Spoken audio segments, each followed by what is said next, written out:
tell me your name? I'm Lynn Hagster. I'm in Justin, Texas. Okay, super.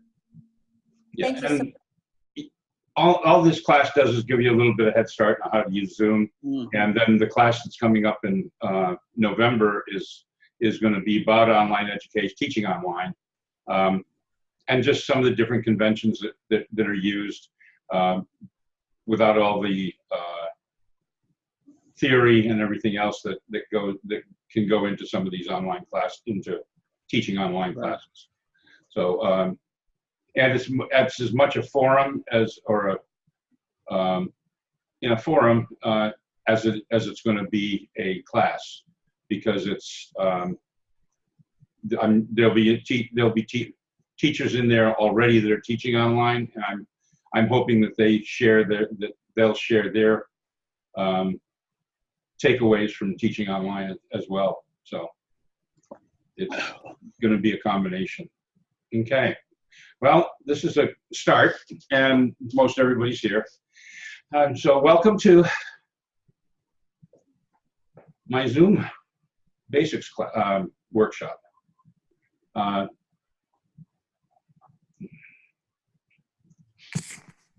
recording this for posterity, for your review afterwards, because I'm really going to be going through everything. There's a lot to go through, and I'm going to be going through it relatively quickly, but you can review the videos. Each of the videos will be uploaded, as well as the whole video of the workshop itself. So I'd just like to welcome you to the class, and begin by praying us in.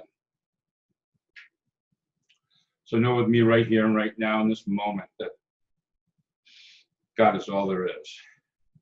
And if God is all there is, then you and I and everyone here are all part of that one. All part of the design, the purpose, and the joy of life.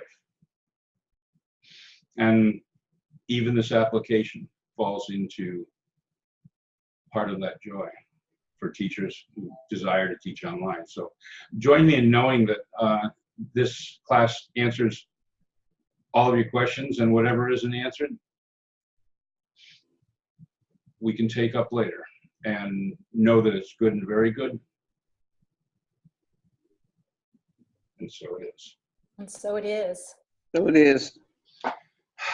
So I would like to have each person, I'll call you out, but I'd like to have each person introduce themselves, tell us who you are, your name, whether you've used Zoom before, what your level of involvement may have been with Zoom, and really quickly, and what you hope to take away from this workshop. So I'm going to start with, in my upper left-hand corner, Judy Blaze. Judy. Hi, everybody. My name is Judy, and I'm so very honored to now be part of this online ministry with Reverend Stark. And I'm just here because I plan to do a lot of teaching online with Zoom. I've not used Zoom before as teaching, but I've certainly been in a lot of Zoom things and have taken a few courses around it. So I just want to hone the skill. Thanks. Thanks, Judy. Lynn, share, please. Hi, Lynn Hagster, Justin, Texas. I am a licentiate minister and looking to start a teaching chapter down where I am. I'm an hour away from the centers that are in Dallas on the towards the west, and so it's pretty spread out and rural. And so as I try to put this together, I'm hoping that if the only way people are able to attend would be online, I want to facilitate that, and just to kind of get our principal, which I just love so much, and other things. So I have been on Zoom a lot with classwork that classes I've taken, especially through the ministry school. And one of the internships I did with another student was we taught a Zoom class, used Zoom to teach a class for that experience. And we had people show up even from England, which was a real surprise to us. So looking forward to learning the tips and tricks and things like that to use it more effectively and efficiently. Thanks, Lynn. I've also used it for family, which was really important too and really good. Yeah. Tamara. Thank you, Lynn. Hi, I'm Tamara. I'm Ross Ender. I'm from White Rock, BC. So I'm a licensed practitioner at the moment, and I'm just in the middle of taking my ministry studies. So I'm just curious, I'm taking classes on Zoom, and eventually I'd like to be able to teach them. So I'm just curious. I know there's more to it than what I've seen. So looking forward to just exploring more. Thank you. Thanks, Tamara. Bernadette. Hi there, I'm Bernadette. I'm in Anchorage, Alaska. I am a Prac 1 student and taking a lot of classes on Zoom. One of the most creative ones that I enjoyed was a combo class where most of us were in person, but it allowed some folks from far away to join in as well. And Alaska is also a very rural location, so I too hope to be able to reach more people to spread the good news. Thanks, Bernadette. Caroline.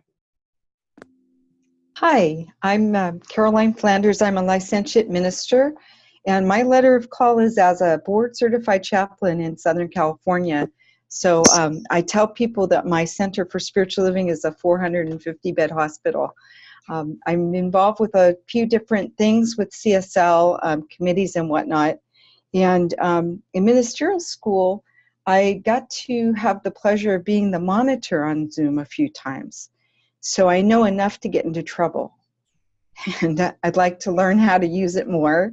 I'd love to just engage in this to hear what other people's tricks are and see if there's anything new that I can learn on Zoom. I intend to use it for various other groups that I facilitate that are related to pastoral care and chaplaincy and teaching with the Holmes Institute in the next year or so. So I'm here to learn, and I'm happy to be with all of you today. Cool. Thank you, Caroline. And Lynn.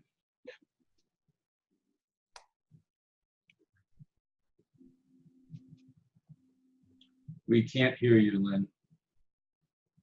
Maybe your volume needs to be turned up.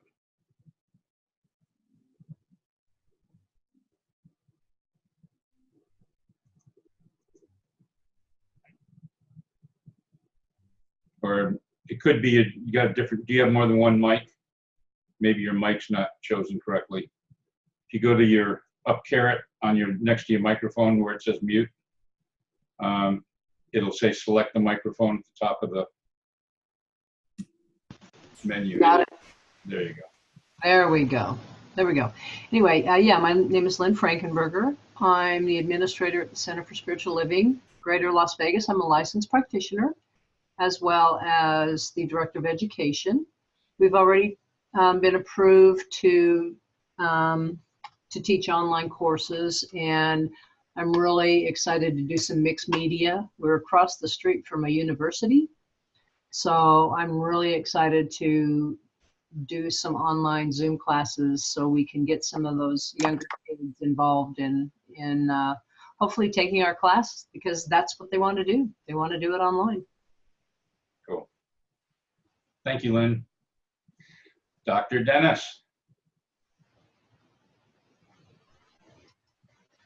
Hello. Dennis Merritt Jones. Can you hear me okay? Yes. Okay. I retired from the pulpit in 2008 and decided to take my ministry to the world in a different way. So I'm writing. I do mentoring with people all over the world. I use Zoom for my mentoring calls, and I am planning on developing some extension courses on some of the books I've written, and I'd like to see how Zoom can be incorporated in that formatting to take that to a larger audience. Cool. So Thank you, Dennis. Mm-hmm. And Dennis is probably the first person I know of to actually do, what was the name of your program that you did? You had a TV show. Oh gosh, that was a long time ago. Yeah, I can't remember. but it was great. It was a great show, and Thank you. it was a lot more work than Zoom is. Wisdom teachers. That's Wisdom what, teachers, absolutely. Yeah. Thank you. that was a lot of work, but it was worth it. We reached a lot of people. Yeah, you did. Yeah, you did. Thanks, Dennis. Susan. Hello, all. Susan Julie Gonzalez. I am a outreach practitioner serving in Hot Springs, Arkansas, Spa City, in the National Park. Interestingly enough, I did my last year of prac studies. It was like the last 6 months or so as a talking head on the computer before Zoom, before all this about, I was licensed in 2010. So I was carried around by my colleagues on the computer everywhere they went on field trips. They took me on the computer. So it was kind of an introduction to this. Currently, I just started teaching another class, Principles of Successful Living. I had taken a little bit of a hiatus from teaching about a year and a half, and my students wanted classes. And since I'm traveling, currently, I had my second class yesterday, and it was, those that were in town gathered, and we brought somebody in via Zoom who was traveling, and in the next couple of weeks, I'll be traveling and being on Zoom, and they'll gather at one location. So whenever possible, we gather, but wanted to incorporate Zoom, and looking forward to teaching other classes via Zoom. So I'm excited. I'm really excited because it's, we had a little bit of a growing edge yesterday. Thank you. You're welcome. Thank you. Sandra.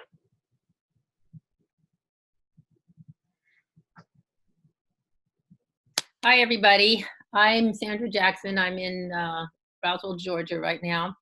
And next year will be my 35th year of religious science ministry. And I have been out of the pulpit for a while, and I just took a church last May. And that church is in Douglasville, and they do not yet have their own building. So they only have a space that they meet in on Sunday. And they were kind of reluctant to have classes, but I said, no, we have to have classes. So we are doing an hour and a half, the first half of the class in person after church on Sunday. And then we're doing the second half, the middle of the week on Zoom for an hour and a half. And so I have used Zoom quite a bit in the last year. In fact, I have a free Zoom account. I'm thinking about getting the first level so that I can, so I don't have to stop in the middle of the class, because the free account only gives you 45 minutes. And so, but I want to learn how to you put people in groups, breakout rooms. I haven't learned how to do that. And just to be able to explain to them what they need to do. I guess I've used it for pretty close to a year for quite a few meetings, some of which I've led.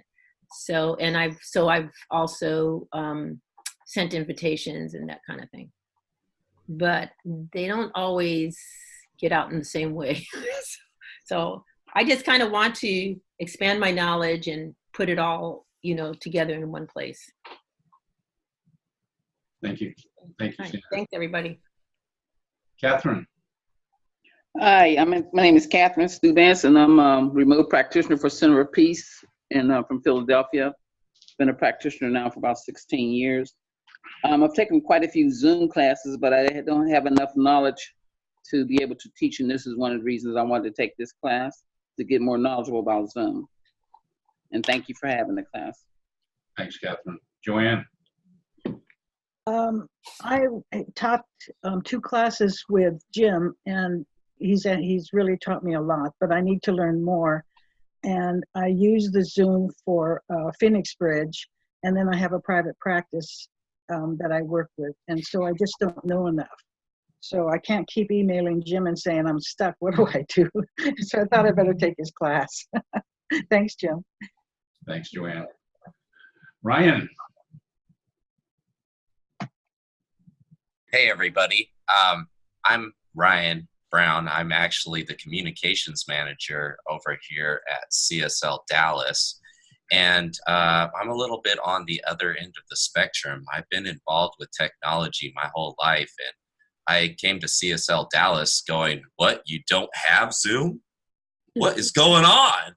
Do you know there's this whole universe out there that all these people can come into this classroom? Holy cow!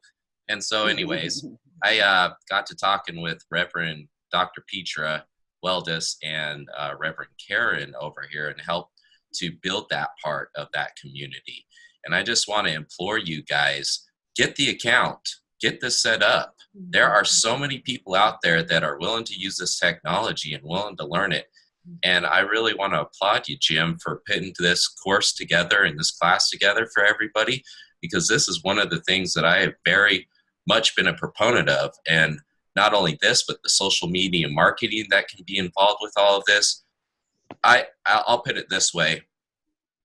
We've seen a tremendous growth in our online community and the attendance in our courses here at our physical center and online. We almost have a 50-50 ratio. So if there's 10 people to a class, half of them are online, and they're coming from all over the place. So I really just want to be a part of this community, learn and soak in what I can, and just to get to know each and every one of you. And this is really a special thing. So thank you very much, Jim, for allowing this to happen. Thank you, Brian and Ryan. Yeah, and it's funny, somebody was mentioning ministerial school.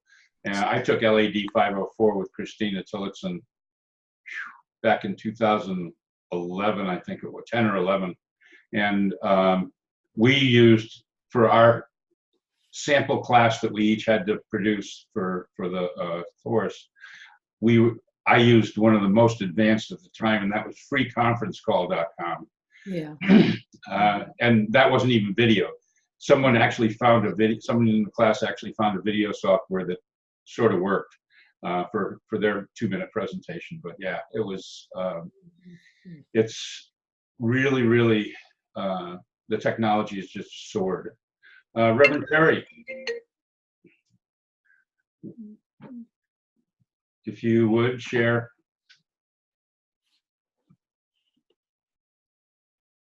Okay. I'm sorry, I unmuted you, Terry. Okay. Yeah, hi, Jim. Sorry I'm late. I wrote down the wrong time. But anyway, I'm here, and I've been a teacher both in sort of classical education, the classroom, since I was in my 30s, and then continued teaching, of course, as a minister. And so I've been somewhat resistant to this format for education. But I've recently retired, and I'm looking to continue to keep my hand in, so to speak, but no longer involved in pastoral leadership or pulpit ministry. And so my students who are continuing their education on Zoom have said to me, oh no, Reverend T, you got to do this. You got to do this. This is awesome. So I'm really here to keep working and keep offering classes and keep doing what I've always loved to do, but learn how to do it in a new way and get comfortable with it. Can't you see I'm busy? Can't you see I'm busy? Okay. Thank you, Terry. All right. I am going to, I'm sorry, Penny, I didn't, I forgot about you.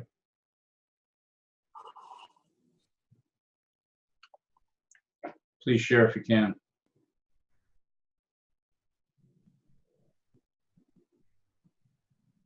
We're not hearing you.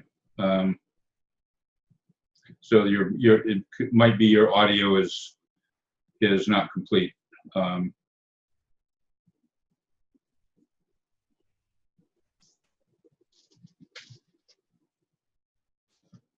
Let me just get started.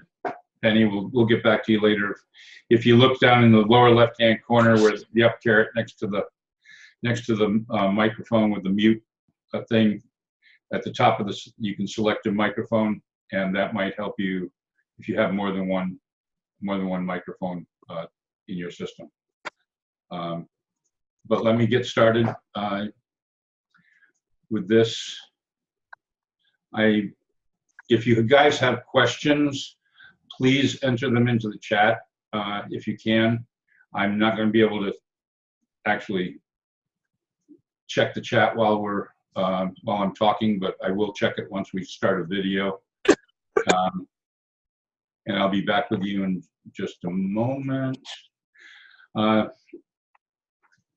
So basically, how this workshop is going to work is I'm going to give you a brief intro of Zoom and its technical stuff, and then we'll have two videos concentrating on account creation. Well, actually 3 videos: account creation, setup through the website, and then on-screen app itself.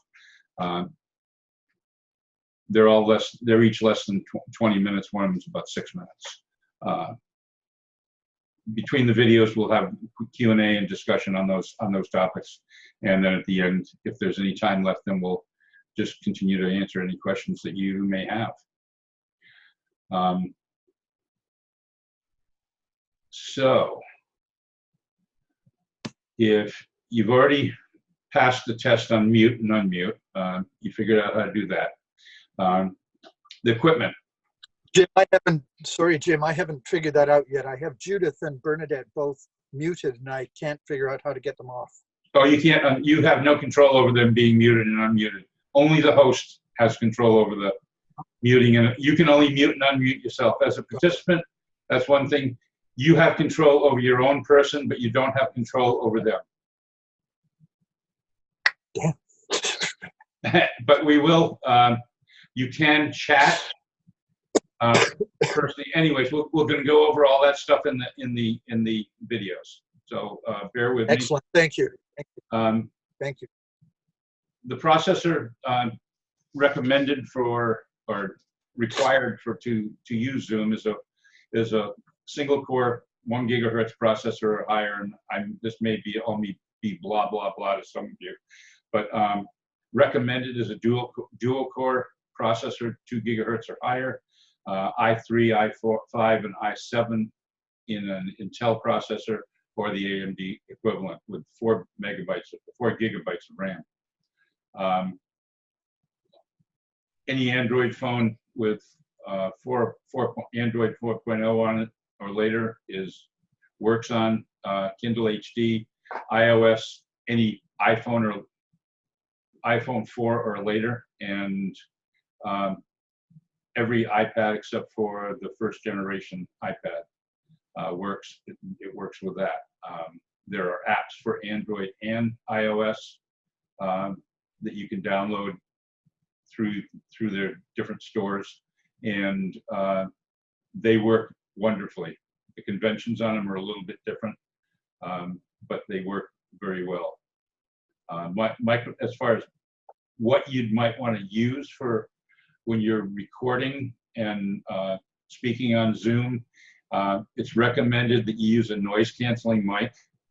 That can be incorporated into a set of earbuds. I believe the iPad iPhone earbuds are all noise canceling, have the technology, and most of your headsets and other devices for recording, with mics and headsets have noise canceling technology built into them. It eliminates kind of some of the echo. You will see in one of the videos that there's a little bit more echo, and that's because it wasn't recorded through the app, through my usual mic. Headsets are best. HD cameras, I recommend anything from Logitech's C16, 615 on up to their any of the higher priced ones. They're excellent. I use the 920. It's got built-in noise canceling mic in it, and stereo if I want it. I don't know how you can use stereo when they're only 2 inches apart, but that's neither here nor there. So now we're going to go to our first video. Our first video that I need to share.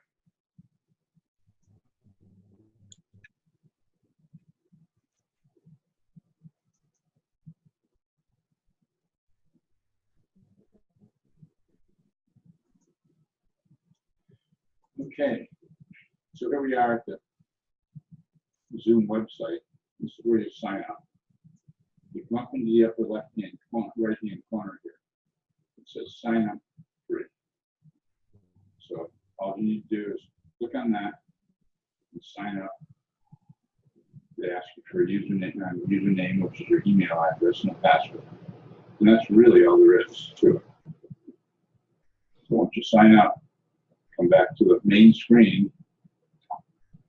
If you haven't signed up already, come back to the main screen. If you go up to resources here in the upper right-hand corner, everything seems to be in the upper right-hand corner. You can download the Zoom client from here. So you just click on that, it takes you to the download page. And the only thing you need is the Zoom client for meetings. So you just download that to your desktop and then install it from your desktop or your downloads file, wherever you're downloading to. Make a notice as to where you're downloading. So that's really all there is to that. So once you install Zoom, we'll go through actually getting into the app later on, into the app online later on. But once you sign up for Zoom, you can just come in here and type in your username, your password,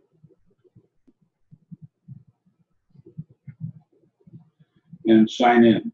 And that takes you to your account.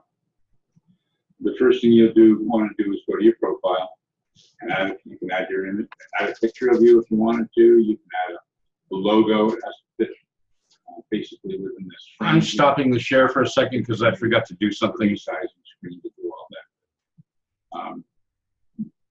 You can add your. Hang on a second.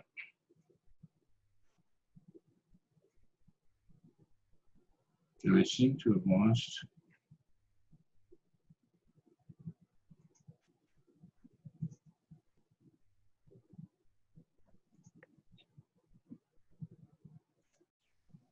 I forgot to include the sound.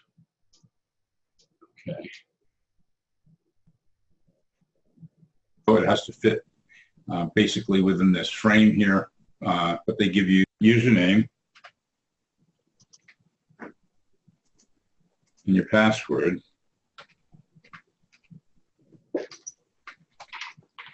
And sign in. And that takes you to your account.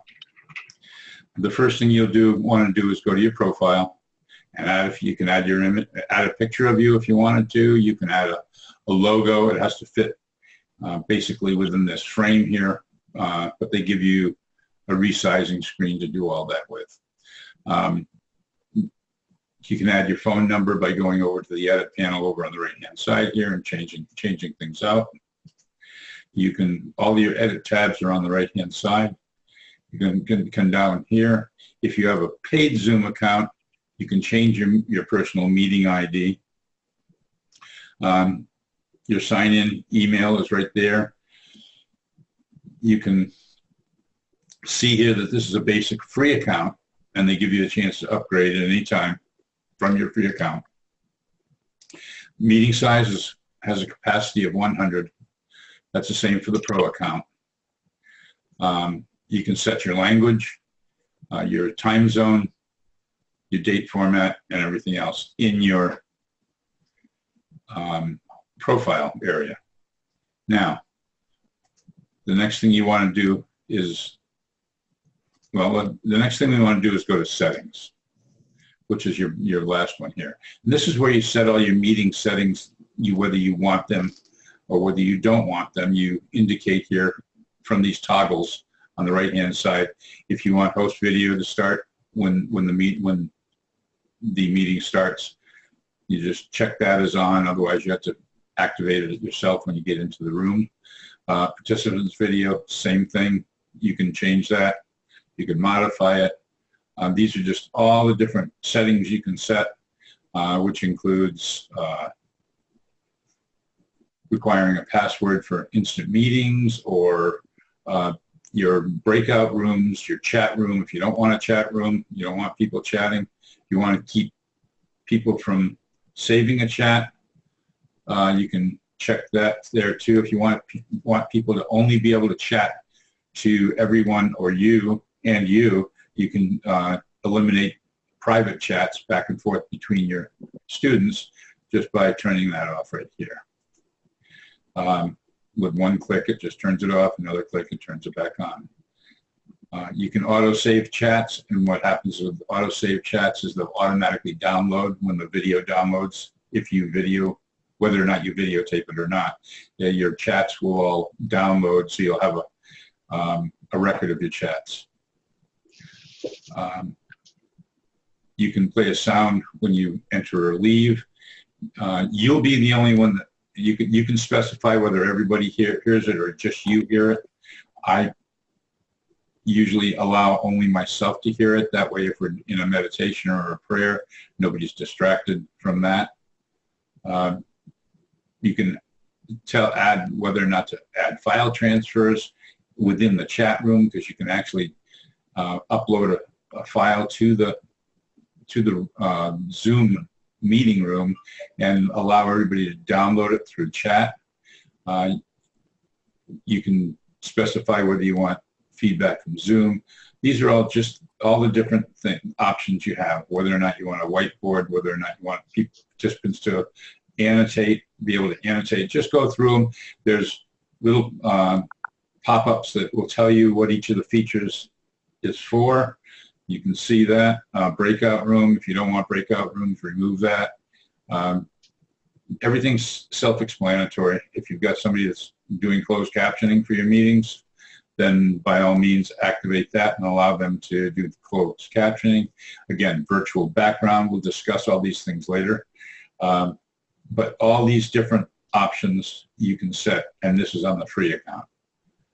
Okay, so once you've done this, and you can also specify whether or not you're recording, what you're doing, whether you want local recording. On the paid account, you also have the option of cloud recording, so then that you can do that too. If you don't want to have any local recordings ever, then turn that off. If you want, you can specify within meetings and when you get into your meeting whether or not you want to record. I usually leave that on in case people want to do it. If you're forgetful and forget to record, as I am at times, you might want to have automatic recording on. I just put a big record note at the top of my computer to tell me to remind me to record, and we do that. So you can also have a recording reminder come to you to prompt your participants for consent to be recorded. That way you have proof of your activity, transparency, all that good stuff.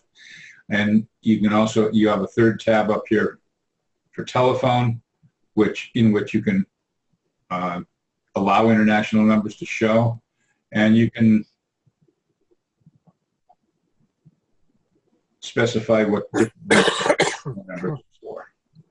So now, once we've done that, the other tab we need to go to, and this is the only other tab you really need to work with in here, is your meetings tab. This is where you set your, unless you have all of your meetings in your personal meeting room from your profile that has been set in your profile, you'll want to set up separate meetings. This also allows you to send out invitations to those meetings.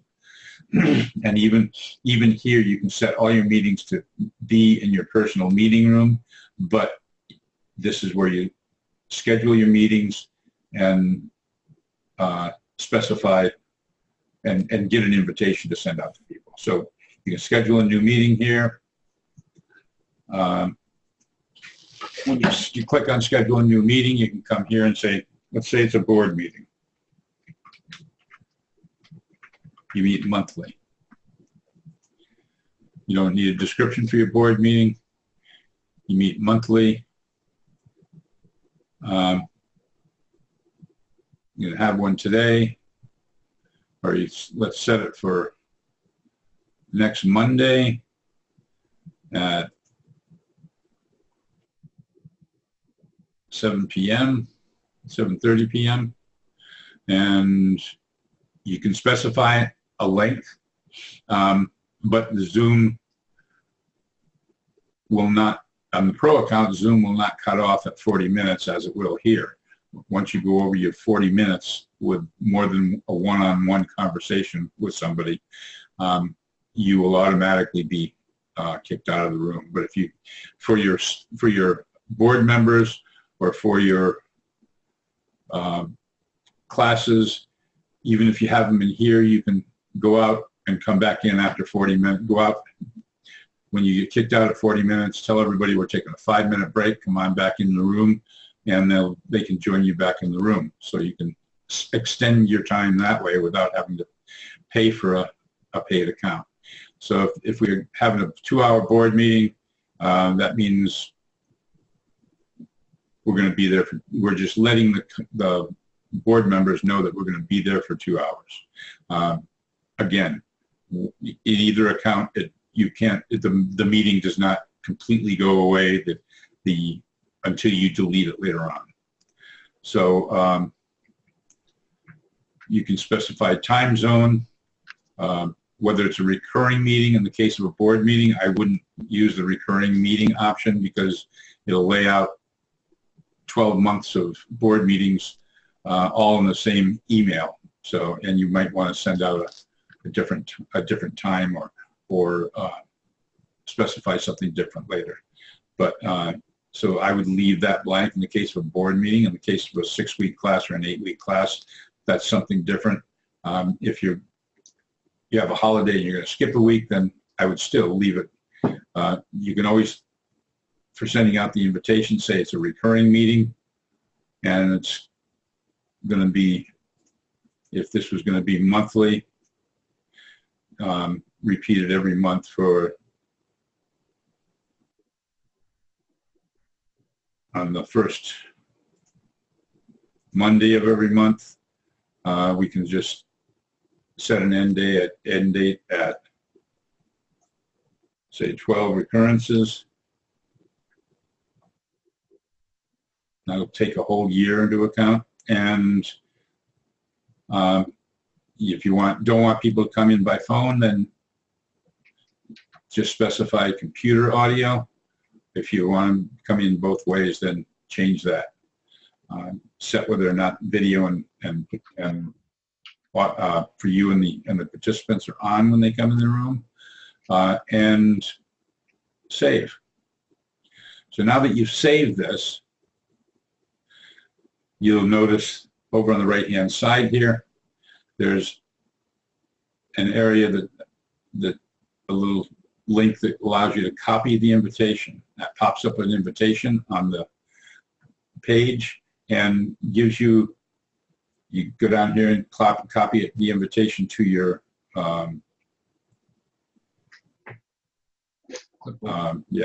clipboard. Copy your invitation to your clipboard, and then you can just paste that into a document that you're going to send to everybody, or into a document you're going to save as a reminder to send to everybody on a monthly basis.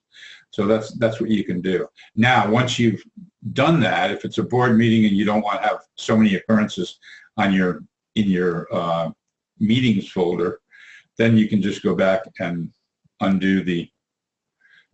go to edit the meeting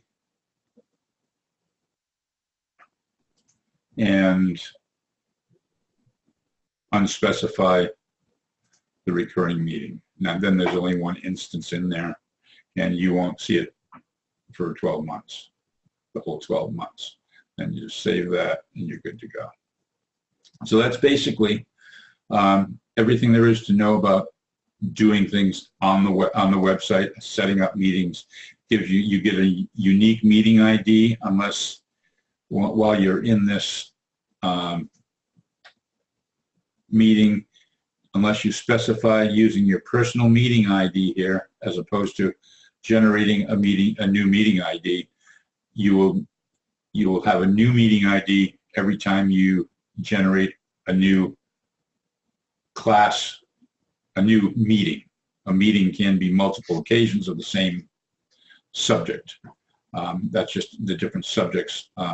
So all meetings will be for the board over this 12 months will be, and in perpetuity, if you want, can be to this link. Just don't delete the meeting from your My Meetings and you'll be good to go. So if we save that and then come back up here to meetings, you'll see you now have a board meeting scheduled for November 4th. Didn't realize I was on that month. And this is your information. Now, you can also delete your meetings from this tab. And here under this tab, if you've got recurring meetings that don't have a daily or weekly update, you can go here and look at those meetings, and then you can delete any meetings from there that you don't want in there.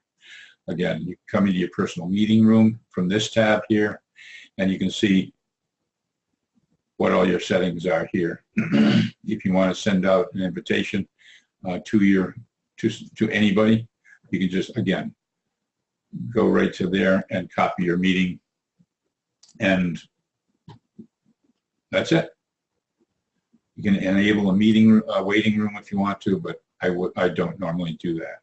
So that's what we see here in the Zoom website.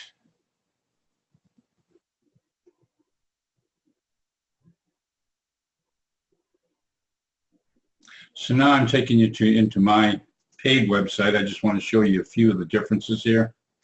And in the paid site, you can go here to your settings, and you'll see that there's more settings here than there is in the other one. One of them being polls, which you can do polls, or you call them quizzes, you can call them anything you want in your meetings.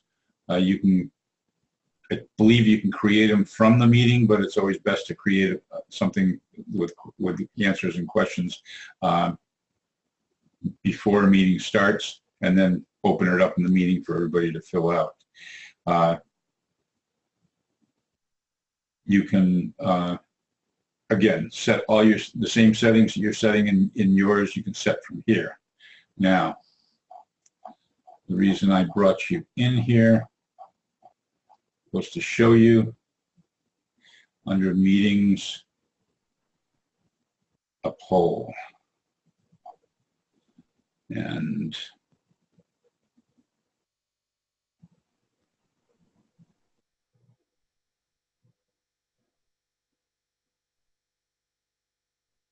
you can do that right from the Zoom Basics. If we scroll all the way down to the bottom, you'll notice as a paid pro account, I have polls. This is I had you guys register through Zoom, which is a really great feature if you're doing free classes or love offering classes. You can have people register for the class, even for board meetings. Then no stray people can wander in unless somebody in the board meeting gives them the registration email, because that's the only way you can sign up for it. You get a unique ID for accessing that class or meeting as a registrant. And if you forget or lose the registration link, then all you have to do is go back and re-register, and it'll just recognize you and give you the new registration link. As a pro account, you can also set your email settings. So you could, in here, you'll see You can have yourself notified every time someone signs up or registers for this Zoom account, this Zoom meeting room. You can also brand it so that the invitation goes out with any kind of a heading you might want to do that's a graphic, and then whatever else you want to add in your description. And this is also from where you create the polls in. So if you want to create a poll, you can see I've started to create a poll here. I have another one too. But this is a poll that just asks 3 simple questions. And the questions are all yes, one answer questions. You can also start a new poll or add to that poll. And you give a name to the poll. You start adding your questions. Who did what? And once you do that, now you can have a single choice answer. You can have multiple choices answers. So if you want people to, well, you know what multiple choice answers are. So you can have a bunch of answers, and they can choose one, or they can choose all of the above, or whatever you want to, however you want to lay it out. So that's the different poll, how do you do a poll? So it's relatively easy, and then once you get into your room, into the Zoom meeting, then you have a poll panel you can access and launch the poll to your class, to your group, whatever you're doing, okay? So that's really about the only thing I needed to show you that's different in here. And so now we'll come back into the room, and please join me back in there.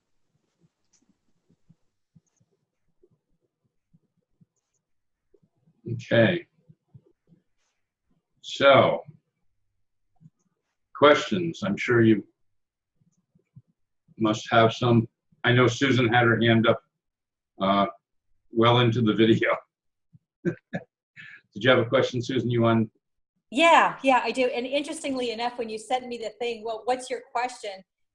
I didn't find the chat to just send to you. So it was everybody, and so I didn't send the question via the video while you were speaking. But my question is, is there any stipulations on where the videos can be published? So once we download our video from our call, from our Zoom class or whatever it may be, is there any stipulations on how something like that is published? That's one question. I have a few. No. Okay, let me start with that. When you make a video for a class or something like that, you just download it to your computer. Right. What you get is a folder with 4 files in it. It gets downloaded as an MP4 file, which is a standard file that you can upload to Facebook, YouTube, Vimeo, any number of streaming services. That's where I put my videos, is on YouTube, and then I link them through my website to the YouTube account.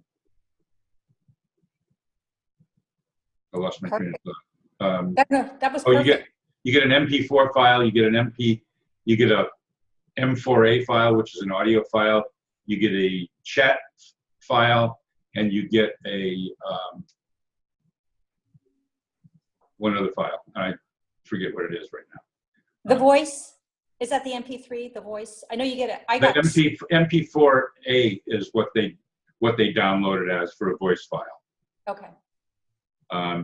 You can convert that to an MP3 if you prefer that format, but you can usually upload either one of those to your services or to your website or wherever, if you're just using audio files. Okay. Can I do my other questions? Say again? So the other question Sure. is, you mentioned something about, when we're using the 45-minute class, the 45-minute Right. meeting time. So you don't actually have to go and create another meeting that starts in 15 minutes. No. Once you create a meeting ID for a class, that meeting ID you can use.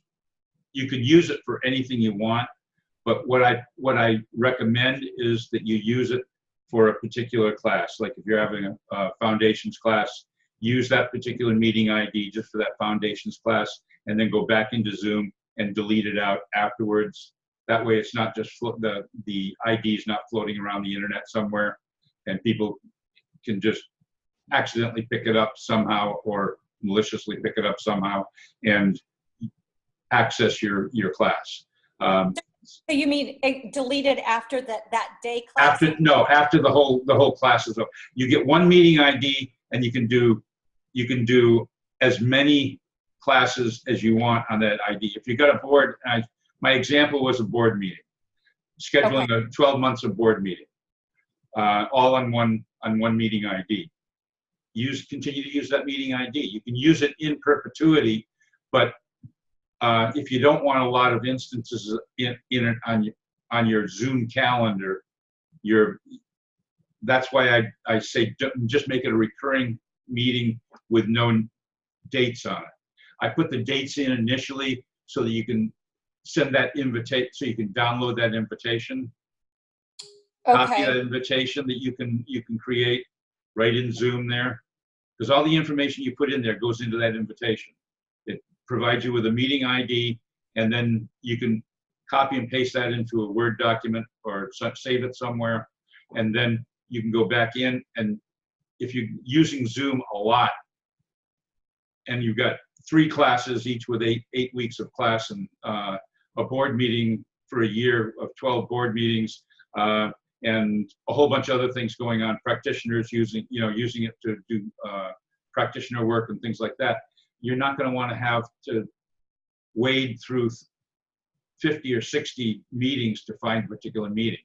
That's why I say make them a recurring meeting for the invitation purposes, and then go back and change it to just a recurring meeting for your own purposes. Okay, so you do not have to date it. You do not have to put the calendar dates in. You don't have to put what? The calendar dates. They don't have to all, like. No, you don't. You Okay. don't. Perfect. You don't have to put the calendar dates in there, no. Okay, excellent. And then let me see if there's another one.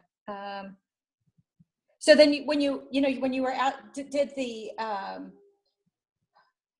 poll where you're asking questions, is there a place there for them to write also? Like We'll they do can a write. poll. I'll do a poll when we, in fact, let's do a poll right now. I'm going to launch this poll. This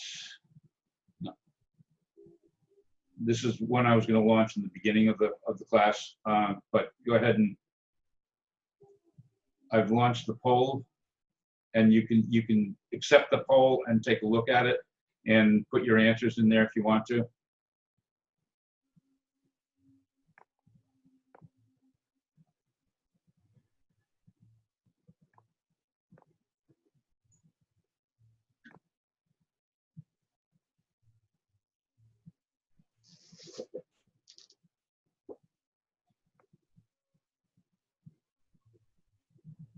So it's interesting that all of the above is not on there.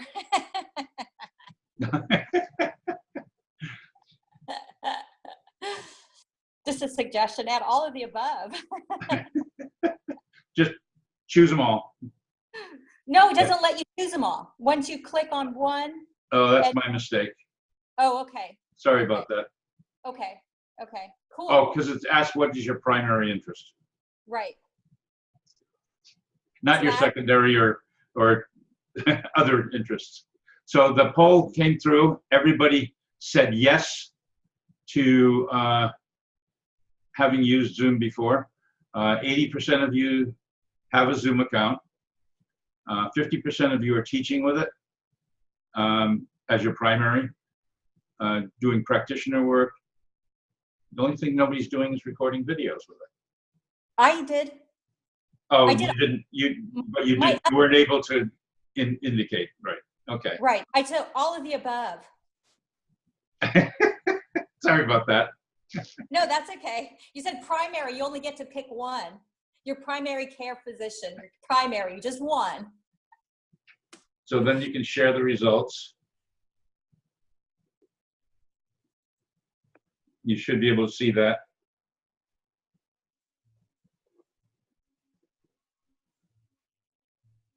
Okay. And that's polls. So other questions before I go into the next video? Lynn? On your end, I missed, does it show the name for each person's response, so you know individually, like if we were doing a test or something, you would have each person's name with their individual response? You lost me. Say again.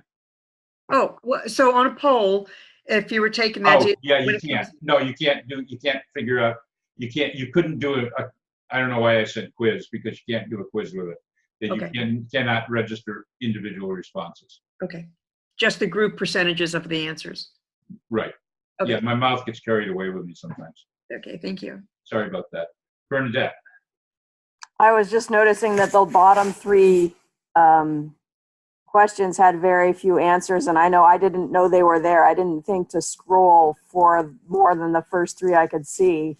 Is that something you usually would mention? By the way, there's 7 questions, so scroll down. Yeah, I probably should have, but I didn't. No, sorry. That's okay. Live and learn. I don't use polls personally very much. I usually send out a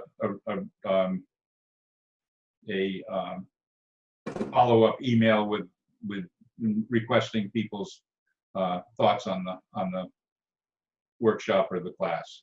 Ryan, you raised your hand.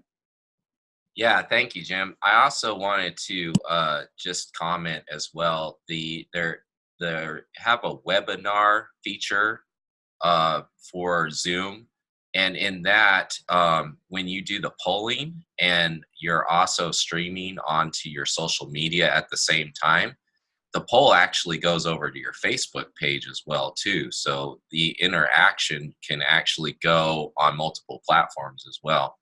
So it's been a fun feature. Thank you. Yeah, and you can use this you can use Zoom as with the webinar addition to a pro account. You can use Zoom to stream to Facebook or YouTube and whatever other platforms are available for streaming, just like Ryan was saying. But you have to have a pro account. You have to have webinars. You have to have the $40 a month webinar add-on to be able to do that. It also makes your classes, makes your presentations a little less crowded, because only your host and co-hosts will be seen in the screen. All the attendees become just attendees. They're not part of the group like we are here.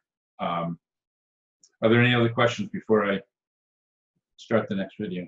Sandra? Yeah, I chatted a question. Oh.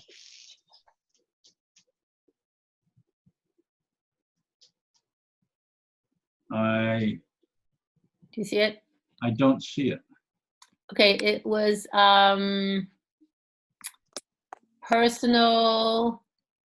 the personal ID. Do you make it up, or does Zoom make it up? Zoom assigns you a personal ID, Okay. personal group ID. With a basic account, you cannot change that. Okay. With a pro account, you have the option to change that. What would you change it to? Just a different number. Oh, okay, like you could use your phone number, your address. Exactly. Okay. Yeah. Okay, thanks.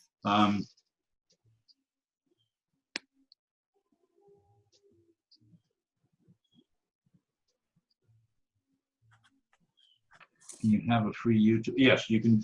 Free YouTube is free, and you can upload for free. I've never purchased a YouTube premium account, Premier account. So yeah, you can upload as much as you want. There's some limit on the maximum size of the upload but it's well beyond whatever you would produce in a 2-hour class. So that would cover most people's needs. Thank you. Sure.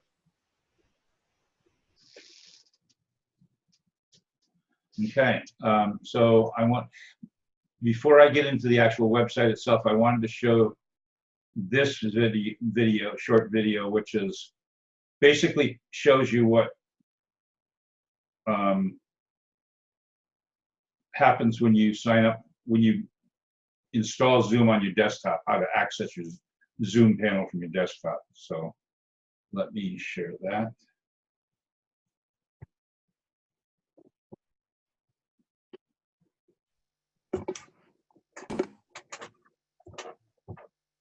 There was one more thing that I wanted to show you about Zoom on your desktop and or signing in, is once you've installed Zoom on your computer, you will have this logo, this icon on your desktop on a PC, or if you've chosen not to put it on your desktop, then it's in your programs folder, which you can access by going to your Windows icon, your Windows start menu in the lower left-hand corner, and get in there. On a Mac, it's probably on the bottom of your computer with all your other applications. So you can, if on an iPad or an iPhone or Android tablet or iPad, you should have a Zoom. You can download Zoom, and we will have this icon on your desktop. So now, once you've got this icon on your desktop, you can start a Zoom, the Zoom application to join a meeting. Now, once you get this up, this is without being logged in. I just want you to know that. Without that, this is what you'll see, and this is what you'll do next. So then you enter the meeting ID. And for this, I'm just going to enter my personal meeting ID.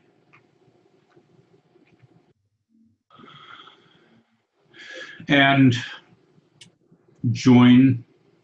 You have these options to turn off your video while you're joining or whatever. So you can join this way. And this will take you directly into a meeting. Now,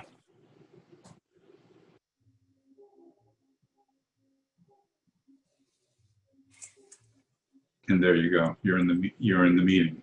So now, again, if you want to claim the host from there, you have to go to the right place. You can come in here and claim host and enter your host ID. That's one way to do it.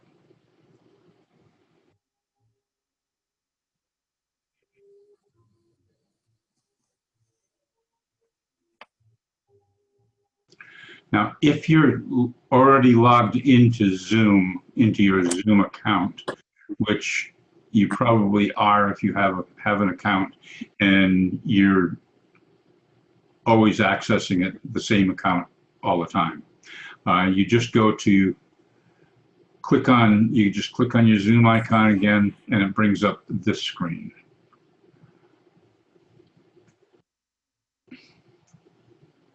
And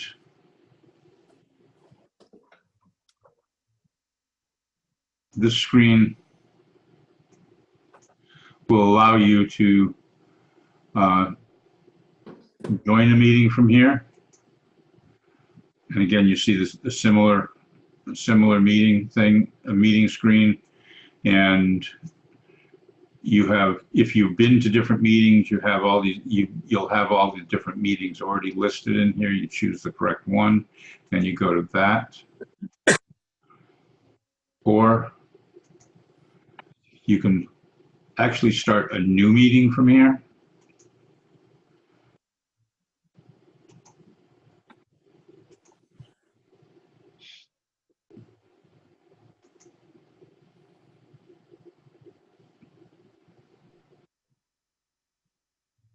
So was that a meeting that was already done, or?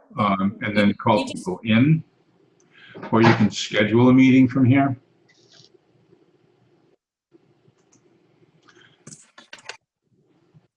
So you can just fill in, just like on the website, you can fill in these different options to schedule a new meeting. And you don't have to go into that meeting at the time, but you can schedule a new meeting. You can do all the same, all the basic stuff to schedule a new meeting. If you go to advanced options, again, you can actually offer some advanced options as well. You can also share your screen, although I'm not, and from here, I'm not quite sure why you would do that before you go into a meeting. I have to look into that. You can also come up here, and there's some settings here. These are the general settings you see when you're in the room, but you can access them from this little knob right here that says settings. So you can come here and you can set your virtual background before you go into the room. You can do all these different things. And as you can see, I don't have a virtual background right now. But if I take away my green screen, then I can add a virtual background behind me, and not as good as if you have a green screen. But again, you can do all this from your Pro account or panel. And you can also come up here, and from this area here, you can switch accounts. You can access your profile, which will bring up your website. You can indicate that you're away or available. You can do all these different settings. You can sign out from your account, which will require you to sign back in order to re-access it. And you can go to your settings, your general settings, and make whatever options you want to be available in there.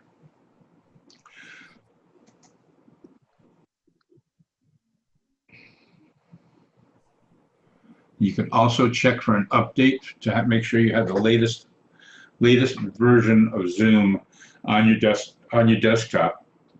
You can just sit and click here and go check for updates, and it'll tell you whether you're up to date or not. If you're not, then you have the option of installing at that time.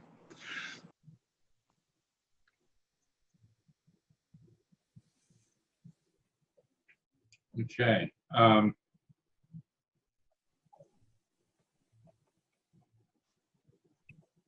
Let's see who was Caroline I think had a question during that. No, it wasn't Caroline. Susan was. No, whoever it was. Anyways, one of the things I showed you in there was how to claim the host. That's an important feature for you if you've got multiple people using your Zoom account, your paid Zoom account. The ability to claim host allows you to allow other people to schedule classes and have classes through your Zoom account without giving them your username and password, and allowing them into the back end of your account. And by allowing them to claim the host, it's in your profile on your Zoom webpage.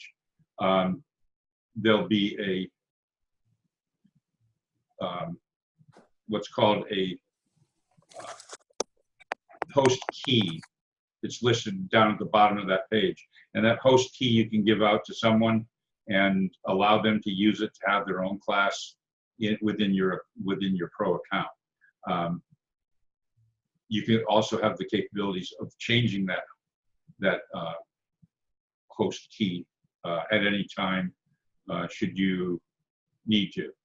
So that's another feature of the Pro account that's nice. I just wanted to be able to share this video with you guys because it's just another way you can access everything when you start up Zoom on your computer. Were there any questions on that before I go to the final video? Sandra? Yeah, the pro account, is that the step up from the basic? That's the paid account. That's $15 a month. Yeah, Okay, thanks. All right, Yeah. good. sure. Caroline? Thank you, Jim. I'm just curious, you talked a little bit about the green screen and the virtual background. It looks like you're using one right now. Are you using a green screen? I am using a green screen. Then thank you for bringing that up, because that's another feature that's brand new with Zoom, is the ability to have a green screen, to have a virtual background without a green screen. Oh. And did you design the graphic that's behind you right now? I did. Kind of cool. The green screen itself is the green screen itself that I'm using. I put into the chat room a PDF file that you guys can download by clicking on it, and that's how I created my green screen. And what about your lighting right now? My lighting is brand new. I just picked that up. I was seeing. I've been following a couple of people on YouTube that have these exotic lighting outfits that were like $100 per LED panel, and I found a couple of portable panels that have 100 LEDs in them each, and it gives me all the lighting I need in total darkness. You know, and it's brighter than I really wanted. I had to boost them up higher because I couldn't see the screen. It was in my face so much. So yeah, the lighting is. I'll put all all my lighting and everything into Zoom. It cost me $30 instead of a couple $100. So that's excellent. Thank you. I see that Ryan shared a resource as well. So any of that would be really great. Thank you. And it's probably the same green screen that I've got just put up on the website. It's an oval 5x7 green screen probably, and it just like your windshield reflectors. It folds into a smaller piece for putting away. Mine is a 6-foot window shade. Let me share.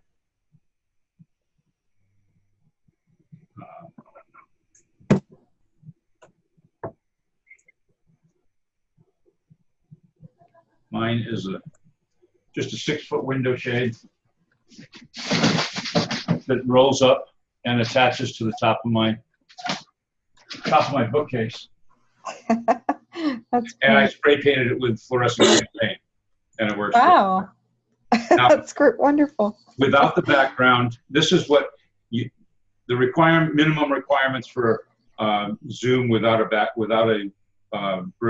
virtual background is without a green screen is an i7 processor and 8 GB of memory.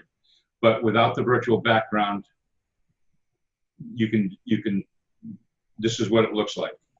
You'll get a little bit when someone moves their hands across there, you can see the background and through my fingers because it's using my image as a mask and then masking out everything that's in the background. It's amazing technology, but it allows you to do, it gives you a little bit smoother feature, like where my hair sticks up, it won't stick up because it just basically fits the form of my head and my shoulders. So you can use any kind of backgrounds with it. It's pretty all-encompassing and works really well. So, and that's without the green screen. With the green screen, now you can see my hair sticking up here and there, and it's more defined. That's the nice thing about having a green screen is your image does become more better defined. So thank you. That's that. And we're running out of time, and I have another video on what we're in right now. Let me share that real quick, and then I'm sorry, Susan, before we get in there, you had a question. Go ahead and ask. You're muted. I'll unmute you. Oops. If you Okay, have go ahead. If you have a one-on-one and not in the regular plan, not the pro plan, it won't kick you off, or can you do more than 40 minutes? One-on-one, you can go for 24 hours. Okay, just the one-on-one. One-on-one only. The free one. Free account you can do as a practitioner doing prayer practice with someone. Yes, you can be one-on-one with them for as long as you need to be. Counseling, things like that. It's perfect Right on. for that. Yeah. Right on. Super. Thank you. No problem. So let me share my next video. This is going to run a little bit over, folks. I hope you can stay. If you can't, know that it will be available after the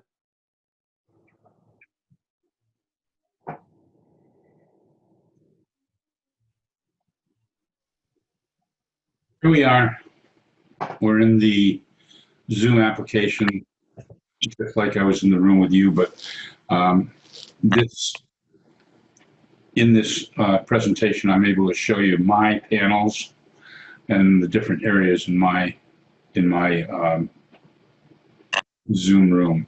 I'm in my free account right now, which shows you will show you a little bit of the limitations, like there's no breakout rooms showing here because I don't have them turned on in my free account. But and I'm not a host in this account because I'm logged into my free account. So I'm a participant only in this account. So as you can see, when we come up to this participant screen here, this is what you see when you when you bring up your participant screen. This icon at the bottom here, you click on it and you'll see a listing of all the people in the room. I'm the only one here, so that's all you're going to see. From here, you can see I can mute myself or I can rename myself. Example, I'm renaming myself Rev Jim. So that's what would appear on the screen for you at this moment, if you were in this room with me in this presentation. So, but you can do all this right from this participant screen. You can also see down here the blue raised hand, and you can see you have some options here. I can mute myself again. You can mute yourself all over the place in here. You can merge this window here to the edge of your screen, so you can see a list of all the participants in here this way, or you can pop it out and have it a separate window and cover my face. You can also, this is one of the things I wanted to tell you about. If you're a minister or a church, a center, an organization, and you want to allow your practitioners to teach and you want them to be able to have host privileges, but you don't want to give up your username and password for the account, you can give them your host key. And what giving them the host key does is it allows them to sign in as the host without knowing the username and password. And your host key you can change anytime you want to. So you can come in here and you can type in your host key. And as soon as you do that, you can notice that my bottom panel changes. Up here it changes. I no longer raise my hand because I'm the host. I don't raise my hand. And I have other options for myself in here. I can turn things on and off. I can come down here and now you see the breakout rooms. And I can record in the chat. I have options in the chat that I didn't have before. And I can share my screen. Otherwise, everybody has to ask my permission to share, normally to share a screen. So that's the participants panel. Then that's what you find in there. And that's the difference, the biggest difference between the two options is that and polls. You'll see this polls is not on your screen. I can launch a poll from here. And I have a poll ready to go, and we'll launch it towards the end of this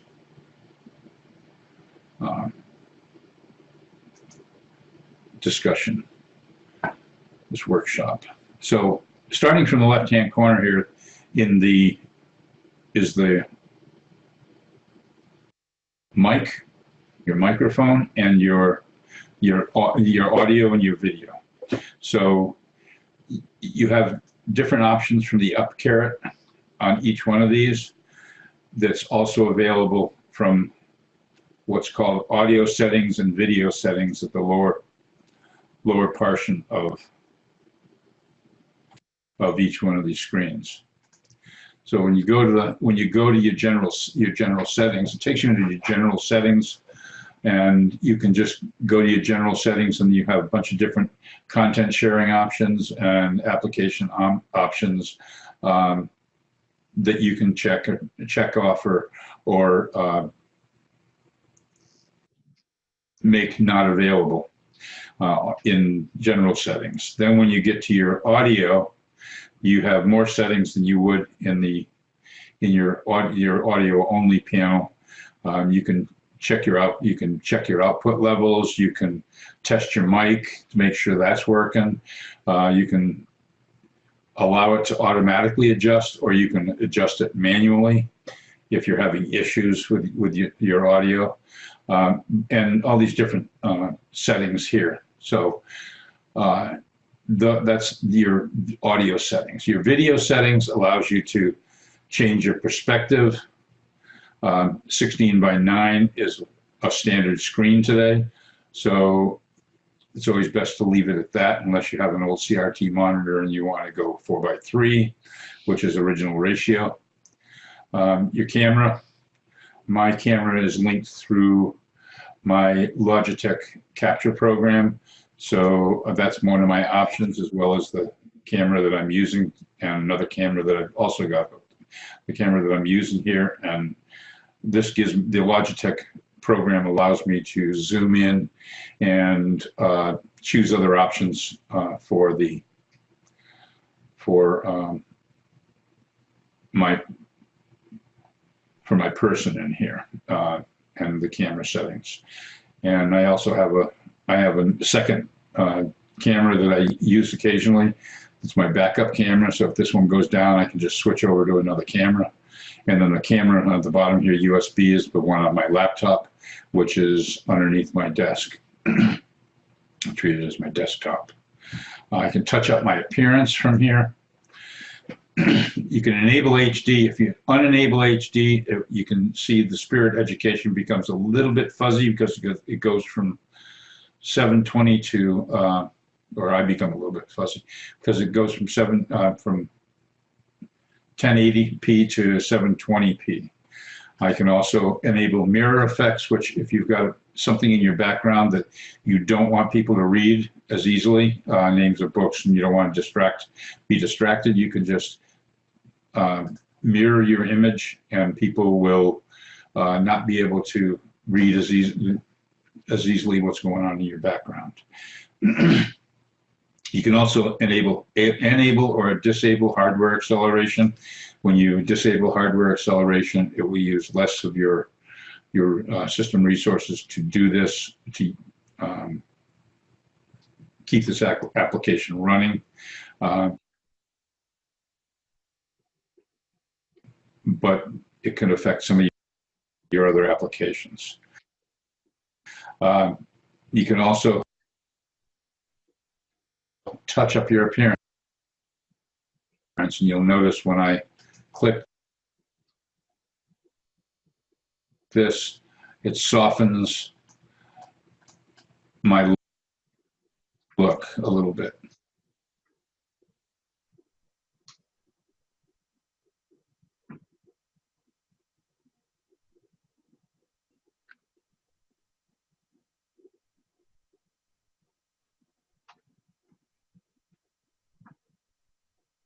What happened?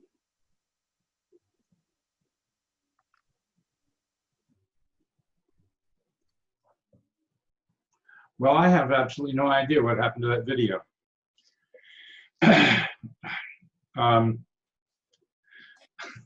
But it will be on the website in its entirety, along with all my gaffes. So questions, anyone? Yeah, Jim. Sure. How do you share your screen? Right in your when you open up your Zoom account, whether it's a paid or a free account, and you open it up and are logged in, there should be at the top of your screen, there should be well, at the bottom of your screen, there's a little green button that says share. Oh, okay. And when you click on that, it'll pop up. Okay. It'll pop up everything on your desktop will be noted. If you can do it right now, you'll be able to see every application that's open on your desktop will be opened up in the pop-up that comes up. You choose which one. It's best to have as few applications open as you can, because otherwise you can be very confused as to which one you actually want to show. Okay. But only the ones you're using for your presentation is the best ones to have open on your desktop. Then when you go to the share screen, you'll be able to pick that. Now, one thing that didn't come out because for some reason when the video ended, if you go to your share screen, you'll notice at the bottom of the share screen panel, when you click on share screen, you open up that white panel, it says share computer sound. There's a checkbox at the bottom that says share computer sound and optimize for full video clip, full screen video clip. Both of those, if you're sharing a full screen video, both of those should be selected. Any audio that you're going to show should be selected. Now, if you want to have everybody in the room and you don't want to share the look of, because what will happen is if you share an audio file, all everybody will see is a little box with your audio file on it. But if you want to have the audio in the background, but primary, if you go up to the top of that white screen, it says that there's basic things, which the basic panel button, which is what we were just on. Advanced settings, go to advanced settings, and you'll see in advanced settings the possibility for sharing a portion of your screen or computer sound only, or content from a second camera. But the computer sound only would allow you to play background music for like a meditation if you wanted to, and then still have have everybody in the room and not have anything, and not just have a little audio file on the desktop, showing on the desktop. Okay. So that's a good way to share an audio in the background. Is that on all of them, Jim? On the pro and the free one as well? I believe so, yeah. And that's how you would do a meditation for your class, is by sharing an audio on that? You could just share an audio. You can just share that audio, but only share the audio portion of it. If you've got a video that your meditation's included in, by all means share the video, because then you're going to you'll get the ambience that you get from seeing the video as well. Okay, so I have a Mac, and consequently I have iTunes. So if I wanted to share background music for meditation, I would choose that the advanced, choose that advanced setting and then go to open up iTunes and play the song. Exactly. Okay. Exactly. Tim, I've got some questions on that. In that I've been in a number of classes where that has just not been graceful for sound quality, or with the streaming making a stuttering sound on the music, which really interferes with the meditation experience. Do you have some words of wisdom on how to make that clearer and smoother, especially when we're just getting used to the technology on a provider side? That's difficult because, especially in Alaska, where you tend, or in other areas of the country where you only have a satellite connection, satellite internet connection, or don't have the ability to have a full broadband connection, there is a latency issue that can cause some of the problems that you're talking about. Even though they consider it a broadband connection, or a high speed connection, there's a latency problem with audio and with video, so they don't always work together. Whenever somebody wants to break the monopoly, we're open. There's a reason that nobody's doing that. The customer service is so sad, but we've got so few choices. Well, and that, in Hughes Satellite is one of the few places you can get satellite connection in areas where there's bad connection. My sister and her husband lived up in way western North Carolina, almost Tennessee, and until a year ago, they had satellite internet, and they had huge latency problems and just being able to connect problems. So, yeah. It will come. It will come. Oh yeah, absolutely. Absolutely. And are there any other questions?